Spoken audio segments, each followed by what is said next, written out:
চলে এলাম নন্দীরগাঁও মামুনের বৌভাত অনুষ্ঠান। গতকাল বিয়েতে আসতে পারিনি, কাজ ছিল, খারাপও লেগেছিল। ওয়েদারটা বেশ ছিল।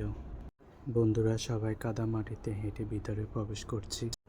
হরেক রকমের বন্ধু, এক একজন এক এক প্রকৃতির। মামুনের সাথে সৌজন্য সাক্ষাৎ করে নিলাম।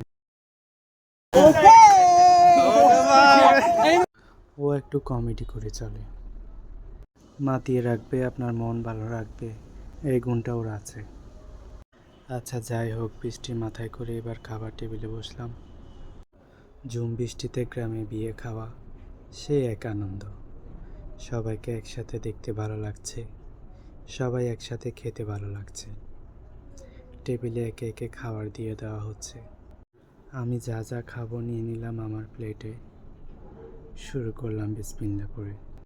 মাছটা নাকি নিজস্ব পুকুরের ছিল, খাসিটাও খেতে অনেক ভালো লাগছিল। মাঝে মধ্যে ঘুরতে গেলে খানিকটার জন্য হলেও মন ভালো হয়ে যায়। মাঝে মধ্যে চেষ্টা করবেন আপনার অবস্থান থেকে একটু ব্যতিক্রম জায়গা গিয়ে ঘুরে আসতে, দেখবেন খুব ভালো লাগবে। সব সময় একটা খাবার খাবেন না, মাঝে মধ্যে খাবারের মেনু পরিবর্তন করবেন।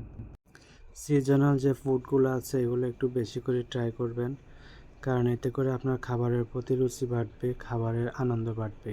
খাবারেও কিন্তু একটা একঘেয়েমি চলে আসে, যা আমরা অনুভব করতে পারি না। আপনারা যারা এখনও আমার পেজটিতে ফলো দেননি, এখনই ফলো দিয়ে রাখুন।